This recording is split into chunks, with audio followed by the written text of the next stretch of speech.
Welcome back to another episode of LawTails. I'm David Higgins. I'm here with Armando Edmiston, personal injury lawyer, and Thomas Grajek, who is a criminal defense lawyer. These two guys in the same room might help you in the right type of situation on a really bad day. So what we're going to talk about is an accident, car accidents, and potential criminal issues that go along with them. DUI or aggressive driving, maybe, things of these natures. So, let's start with Armando. When was the last time you had a case that maybe you needed to be able to work with Tom, a great criminal defense lawyer, to help make sure everything went the right way? So believe it or not, it happens pretty often, David. I consult with Tom and bring him on cases where my client has been hit by a drunk driver, okay? And so some people think like, hey, well, Armando, I got hit by a drunk driver. That means I automatically win. That is false, David. Do you know why? I would assume not, because not every DUI arrest is a DUI. That's correct. True. So, Tom, what do you think about that? Tell us about that. Yeah, I mean, if you got a DUI, manslaughter, serious bodily injury like you handle all the time, you get the immediate, oh, it's a DUI, everybody's mad, you're going to win, and the insurance company's going to run and go give, here, Armando, just take our money. Is that happening? No. They're still fighting you, dragging it out. Dragging it out. They always say to me, what proof do you have that the other driver was DUI? That's what they don't care that he was just an arrest. They want, what proof do you have? So I call Tom and I say, Tom, I'm going to bring you on this case. I have a DUI where the defendant was arrested for DUI. Tell me, what sort of evidence can you help me get so I can prove that he was DUI so that my client can be compensated for the injuries? So let me first ask you, when you get arrested for a criminal offense, the attorney comes in and says, enters a notice of appearance, says I'm the lawyer for the person arrested for the DUI, and files what's called a demand for discovery, and the prosecutor has to turn over all the evidence, the videos, the breath test, blood test, police reports. How do you get them? So I can't get them until the case is over, typically. That's part of my problem, Tom, right? Like, I don't get that evidence because the criminal case is active. I don't have access to that, right? Because the criminal investigation is going on. The prosecutor's not going to provide anything to me. So typically, I consult with Tom and say, Tom, what evidence can we get until that DUI case is over? Yeah, so some of the things you can do is you can get, you can do public records requests under Florida law that a case is ongoing until it concludes with a verdict or a plea. So while the case is ongoing, you're not entitled to public records requests, but some agencies are going to give them to you. So you can get to Florida Highway Patrol, they're going to give you a video right away and you can start working on the case. Documents in the clerk system, probable cause affidavits, maybe motions that the defense filed. You have supplemental discovery notices that the prosecutor gives going, here's our list of evidence. Those are public records. Let's start right at the very beginning of the situation, right? A person, accident happens. Whether it's a sober person hit by a drunk driver, or maybe there's a drunk driver who got hit by a street racer or someone who ran a stop sign. And even the third scenario, you're a passenger in the car and a drunk driver causes an accident. Let's start at the very beginning. The accident happens, police show up, ambulances come. Both of your perspectives, what should people be doing in that moment? Depends on who you are. Well, that's great. We Right. have two different perspectives, right? Right. So I'll let Armando do it because it's more important for you to tell you what, you're the one injured. What do you tell Right, so for what I tell my clients, listen, you're the one injured. The first thing you need to do is document the scene as best you can. Take pictures, right? Ask for any witnesses' names and phone numbers. You want to make sure and ask the police officer to give you a what's called a change or exchange of information in Florida, right? Which provides you the other driver's name, address, phone number, insurance company, which is very important because without that information, I have no way to find out who their insurance company is. So those are the things that we start with that I always tell my clients. Document the scene, call 911 for help if you need help, because that's obviously very important, and then take pictures and get names and numbers of witnesses. Now, Tom, you're in criminal defense. When it comes to these accidents and talking to the police, I mean, sometimes we're looking at same thing with victims, not to just start running their mouth and start talking and rambling. Gather their thoughts. But what would you tell people from your perspective in any of these scenarios? Well, I would add to Armando's more than my side, although my side, you want to do this too, is we live in the video world. You have your phone, so once everybody's safe, get that phone out and just start recording, because me and Armando, we go to, how many seminars have we been to? Just countless. And one of the things you learn is that you're in an accident, you're stressing out, and as your stress level goes up, your ability to comprehend and remember information, remember names, remember places goes down. So you can go up and record. You're in a public place, and just hold that phone up and go, can you tell me your name and please help me out and tell me what you saw? And then you have that evidence captured in a witness. The police might not get their name, it might get lost, they might leave the scene and document it. Now, criminal defense, you want less documentation unless you're sober and you're getting falsely arrested. You don't want to be gathering evidence and getting it to the other side, because that can be the most powerful evidence. Now, I have to ask on that, right? When police do come to the scene and you do have a drunk driver that caused an accident, body cam footage is something you as a criminal defense lawyer are going to want to go after. How does a personal injury lawyer get to go after that body cam footage and maybe use it in your case for the victim? Well, it's an interesting point. One of the things that I was going to say that Tom helps you with when we have a drunk driver is Tom helps us send out notice to preserve evidence to the jail, okay, because the jail evidence is great. Body cams, right, like what you're saying, David, that yes, we're going to want all that footage later, but I have no access as the person representing the victim. I don't have any access up front to that information. But I want to make sure I have a checklist. I want to make sure I check with Tom and secure from him, is there anything else I need? Because again, each jurisdiction's different, right? So here in Lakeland, they offer things that are not offered from Hillsborough County. So I always get a DUI lawyer in that county or that's familiar with that county to help me draw up what are the things I need to preserve in case I need to get ready for trial on this case. Which brings up, this is one people won't think of, is that law enforcement officers, FDLE kind of runs them. And what they'll do is they'll get their training and do a global profile sheet. And it'll list all the training the officer has. So you can get the DUI citation, you can get an accident report, you can see the list of witnesses by the prosecutor, but you can ask people, hey, does this officer do a good job? And what is his training? Because what happened, just because he's DUI, do you win? No. Right, that's the thing. The other thing that you bring up a good point is black boxes, right? Which are, most newer cars have an electronic data recorder, an EDR, which we call a black box, that will show how fast was the driver going at the time of the crash. It usually backs up anywhere from 5 seconds prior to the accident to about 5 seconds after the accident. And it captures where the brakes hit, when was it hit. And so you can take that to an engineer, and that engineer can recreate the accident and actually come up with a diagram of how the accident occurred. So, I'm correct to assume someone can be involved in an accident and both be criminally liable for causing it, not for causing it, but be charged with a crime in the accident. Let's say they are a drunk driver. But what if somebody runs a stop sign or runs a red light and hits the drunk driver?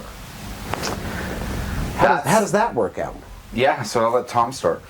So if somebody dies, one of the things, and I talked to a prosecutor a month ago, 20 years of experience, and I go, this case is no good. The person ran the stop sign and hit the person who was impaired, and they died, but you have to have causation. The drinking has to contribute. It's small. It's not a high standard, but the accident was not the drunk driver, it was the sober person. So it's not a DUI manslaughter. Can the person still get a DUI? Yes, they were driving under the influence, but they did not cause the death. So that's not a DUI manslaughter. It's a simple DUI. Difference between a year in jail and 15 years in prison. So this person who could be a drunk driver gets hit by somebody else, they're going to be criminally charged with their DUI. And they still get a personal injury claim because they didn't cause an accident. Correct.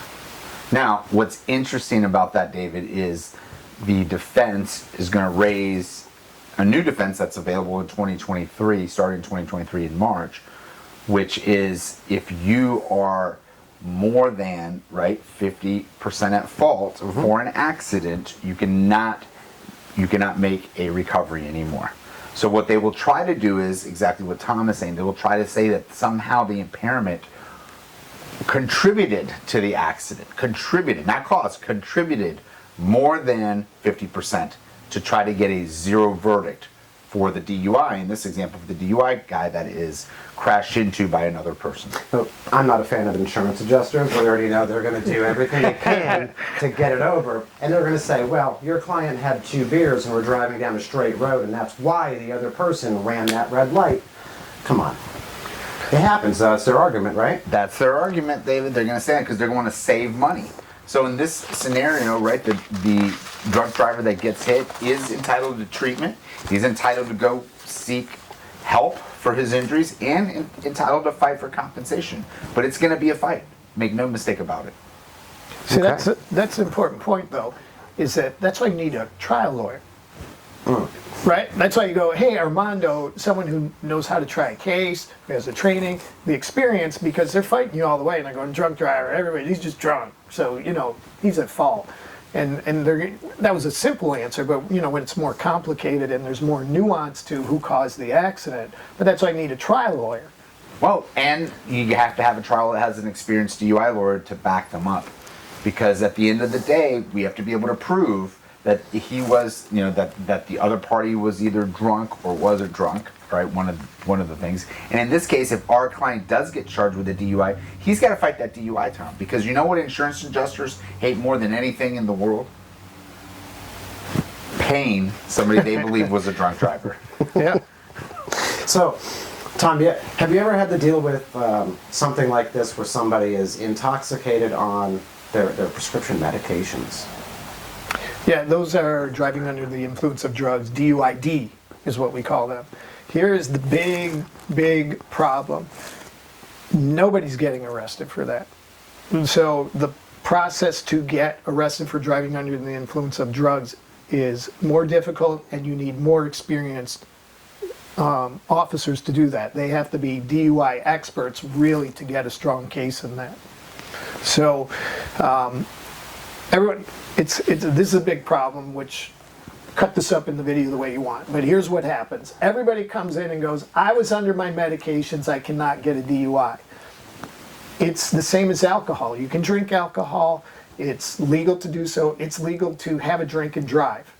And it's only if you have so much alcohol that it impairs your ability to drive. It's the same way with your medications. Just like alcohol, you're allowed to take your medications, it's legal, but once the medications impair you so much that it affects your driving, it becomes a DUI. But to prove that, you need a urine test or blood test. And the problem with urine tests, Armando being a lawyer scientist like myself, what's the problem with the urine test? They have no way to quantify when you took that. And so they don't know whether you're impaired at the time of driving. So then they have to do a retrograde extrapolation, which is very difficult to do. But those are on the but they all come back non-active metabolites. Non-active metabolites. So the experts will say, I cannot say that this drug that was found in their system was affecting their brain at the time of driving because it's a breakdown of a drug. They took the drug. They took it. Right. And they have a prescription for it, though, Tom. Yeah, they got medical marijuana card, but they could have smoked it 3 days ago. Right. We can't tell you when, at the time of driving, where were they on the impairment level, if at all. Right. That's the problem with the DUID cases. Interesting. All right, so one of these accidents happens no matter what. First 72 hours. Most important things that you each think everybody involved should be paying attention to and working towards achieving. I think if you are the person that was not at fault for the accident, first 72 hours, right?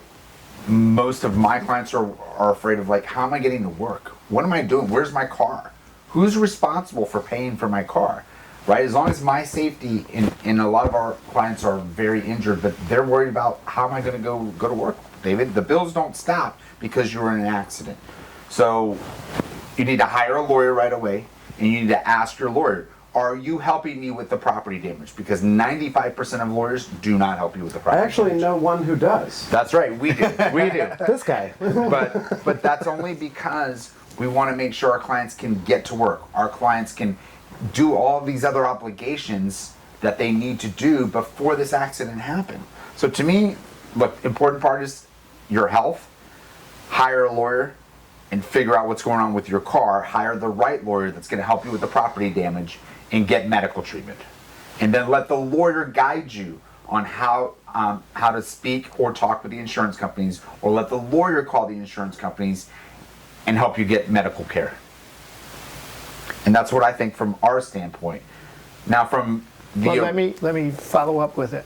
So you're going, we're helping them with the property damage, and they're like, that's great. What do you do to make sure they're getting treatment? So we want to make sure, well, we got to get them to the right doctor, right? We have to figure out what is wrong with you. Where are you hurting? What are the things that you believe that you need? Because when you get into a car accident, Tom, it's not like using your health insurance, okay? It's not like, hey, you go to your family practice doctor and the doctor checks you out and he sort of guides you, okay? Because Florida's a no-fault state.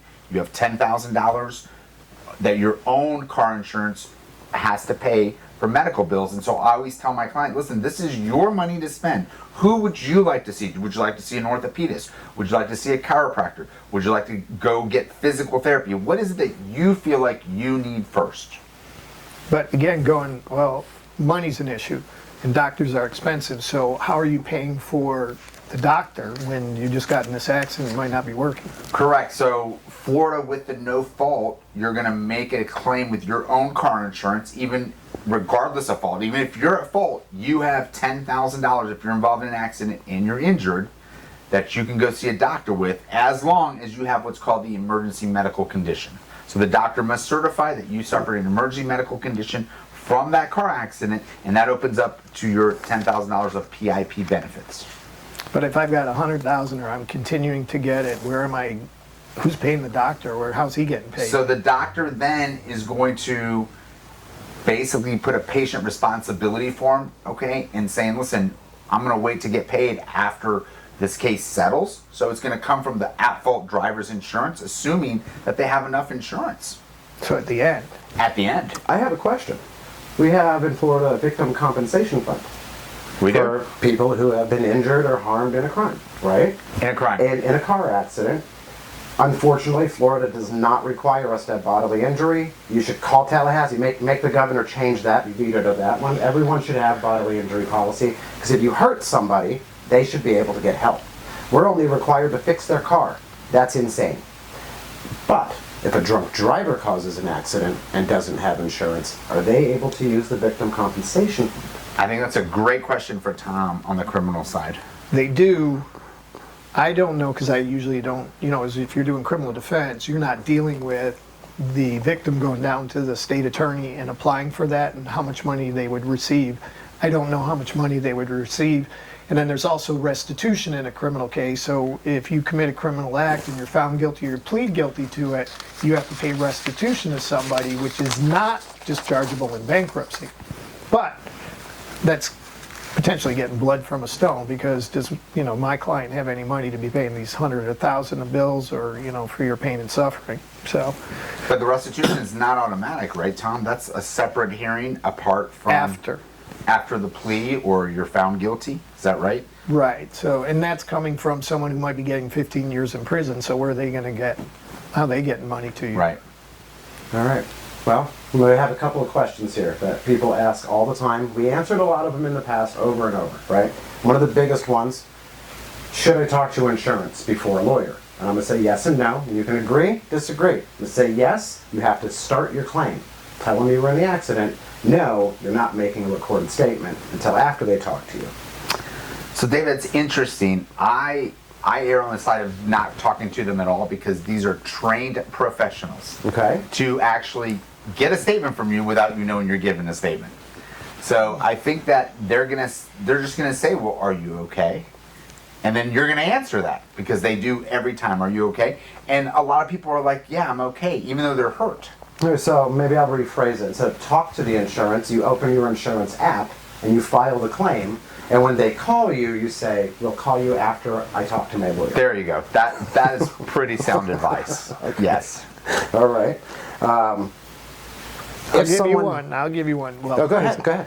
So if you are the person arrested, what you want to do, because you're going to have to get coverage and you're required to give the statement, right? So what we tell them is, I am giving you this statement in anticipation of litigation so that you're covered by the attorney-client privilege. Because I've had only one case where I've known that someone went after the statement that the DUI driver made to their insurance company. Only one case. That's interesting because I've had a couple cases where I've called Tom because we have gotten a phone call where they wanted us to represent a driver who was involved in an accident. It was a manslaughter case and it was leaving the scene. But their insurance company, they had to report the accident because now they have this car that's crashed. And they came to our firm looking for advice, and I had sent it to Tom so that Tom could advise them, well, what do you do in that scenario, Tom? Do you provide a statement? Do you not provide a statement? Right, and it gets tricky. So those are ones where you meet with the lawyer and then we walk you through the process, because I'm not going to say what that process is. That's right. But we protect them, and to make sure. Call Tom. Yeah, you find yourself in a predicament, you call that guy. But see, that's why, what do I do? And you're nervous, it's like, call the lawyer. Because you've been there before, you know what they're going to do. You know the tricks. Like you said, Right. They're going to, a statement without a statement, it's a free call. They're trained professionals. Don't play a game you don't know the rules to, because you're going to lose 100% of the time. All right, here's a quick question. Can a criminal charge hurt an injury case? And a quick example, let's say somebody is a victim of a car accident, they're injured, and then they get arrested for possession of drugs at the scene of the accident. So you're asking on the PI case? On both, yeah. So they're the victim of an accident, they're going to you. Right. But they got a drug charge at the same time because, well, they got found with drugs when they were getting helped out by the police out of their car. Well, how does that charge affect that? Well, the charges, again, David, the other thing that insurance adjusters hate to pay money to? Criminals. Not only criminals, but people who doing drugs. I mean, that they just don't want to pay, right? So the facts are out. My question is, or what I would do is, I would advise them, look, you're going to have to hire Mr. Grajek, right? He's got over 25 years experience, board certified. This is the man. And his number one point's going to be, can they prove that those drugs are drugs? Right, Tom? Yeah, and the question too is, does it tie into a PI case? Is it going to affect causation, right? And it affects damages too if people find out about it. So yeah, you want to win that case and get rid of it, and there's a lot of defenses that are potentially there in those instances. The problem you do have, though, is what I think you were getting at, David, was the police have the right to be there, so you don't really have that Fourth Amendment. Did they have the right to search in your area, your property? If they see it in its plain view, and by looking at it, that's drugs, then it's going to be their ability to seize it. It's going to be a good search. Yeah. But I guess, my point is we have to fight those charges, David, because, again, the insurance company is going to know you got arrested for these drugs, allegedly, right? That's the point, allegedly. So I got to send them to Tom. Tom's going to see if there's a way to get out of those charges, because if I can get out of those charges, it's going to really increase the damages that my client can receive. If you can't get out of the charges and I'm stuck with the charges, then I'm going to have to deal with it, but the damages is going to go down.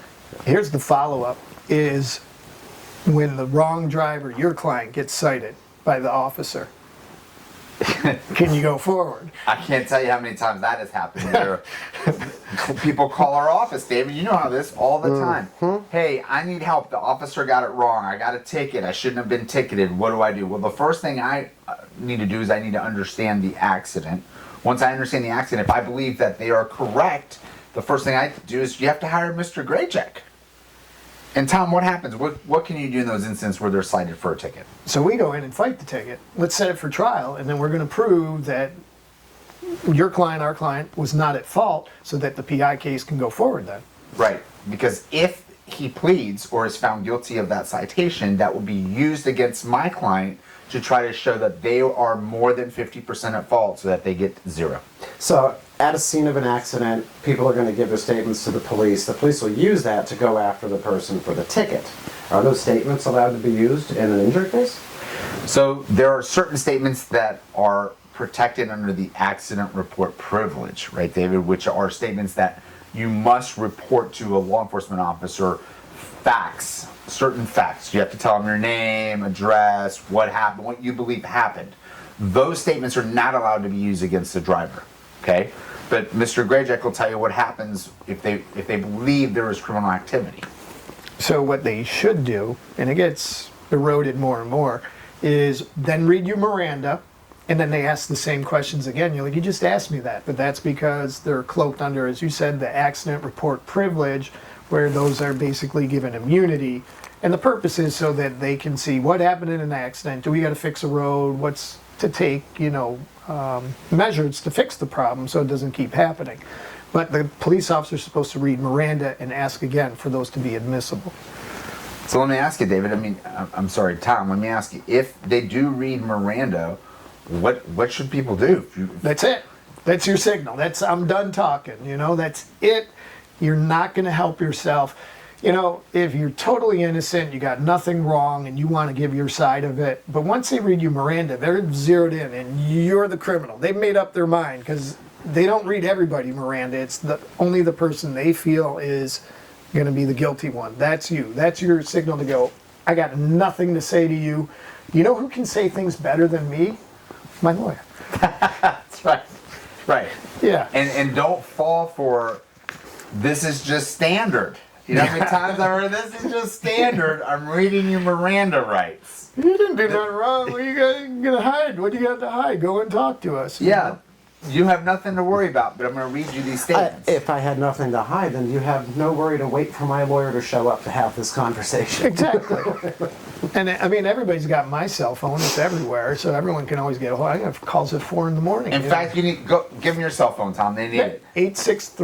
863-838-5549. It's on everywhere. Everybody has it, so you can get a hold of me. And that's the big thing is, talking to the police. And it goes back, I think, to the PI case that you keep warning people about going, what does I'm sorry mean? I did it. Right. My fault. Right, but you get in an accident, you feel bad, and you're like, the other person hit you, and their child got hurt, and you're like, oh my God, I'm so sorry your child got hurt, because you ran the damn stop sign, not me, but you say, I'm sorry, what happens to that case? It's an admission against interest, and they're going to say, why would you say you're sorry if you didn't do anything wrong? We talked about this before. I said with my dash cam, I always keep the microphone on, just in the case that happens. Someone's going to come over and go, oh, I'm so sorry. Yeah, it's on the camera. You just admitted to hitting me. That's your fault. Let me turn this, and could you repeat that for me? That's what you want. You got it. And you're in a public place, so it's okay to have your dash cam on. Everybody should have a dash cam. It protects you. Yeah. All right. After all of this, if you have any one thing you want to tell people to go with this, to keep in their mind, they only remember one thing. I got two. And I think, and this one's is the dash cam, I think you need one. Because then you're not in the fight of who's right, who's wrong. It'll protect you with the police. And that's why I don't make any statements to the police if they're focusing on you, which is where Miranda comes in. But I'm dash cam because, certain agencies don't have body cameras or dash cams. Certain officers, and this is big for the DUI manslaughter, people don't understand, certain officers think when they get to an accident to turn off their cameras because they're afraid of confidential issues with victims. And so they will turn off cameras. That's why you need your phone out and film it. You're there, film what was done to you. That's huge. I think for me, the one biggest thing is, when you get into any sort of accident, you're not thinking clearly. Call a professional. Call them as soon as possible. At the scene is fine. At the scene is fine. You don't need to wait. Get help right away because you're probably not thinking clearly and you're, again, playing a game you don't know the rules to. Don't do it. Yep, if you're in the accident and you're the victim, you call Armando. If you're a criminal, you get a major ticket, you call Tom. If you get a ticket, We're presumed And- innocent if you're a criminal. Jump into well, there you go. Presumed innocent. Shut up until you talk to Tom. There you go. And if you get arrested and you're the victim, call both of them. All right. All right, Perfect. That's it. Hey, I'm going to close with this. Today I'm wearing socks because Tom had to call me That's out it. for my no-shows. That's right. I'm only going to wear them when I'm around Tom. All right. Listen, well, wait, let me go back because this is important. So, when we go to these seminars and we're talking to people, we're going with the best lawyers in the country. So, like, what you wear, what colors you're wearing, how do you appear in court, it all matters. Now, my office might be a little messy, but at the table, at counsel table and trial, it's neat as a pin. I know where everything is spotless, but these are all little things that matter. What you say to a jury, how you say it. This is the other thing I think is really important is word choice and why you talk to a lawyer first before you start talking to insurance companies, because the words you use are important, and to know, look, don't downplay those injuries. That crick in your back, that's aggravation, and over time you wait a week or two, what's going to happen? You go, well, it's not. You got to remember how bad it was at the beginning so that you don't downplay your injuries, because how important is that? Right. No, say what you mean and mean what you say, right, Tom? And so when you're talking to insurance companies, they are literally writing down every word you say. So when you say my neck doesn't hurt that bad, my back is sore, you don't know what that means. It's too soon to really know because you probably still have the adrenaline going through your body. So don't do that. Don't shortchange yourself because those words will come back to haunt you later. Yeah, it's something I've heard over and over in the years of working with different attorneys is words matter, right? It's one of the phrases that have been repeated. Words matter. Criminal defense. Yeah, You wouldn't mind if I searched your car, would you? No. No, you wouldn't mind? Yes. Thank you for letting me Right. search. Are you kidding me? Yes, I Right. would mind. No, you can't. Well, words matter.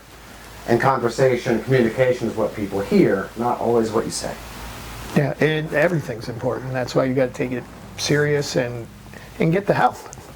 Someone who's been there before and someone who's thinking clearly and looking out for you.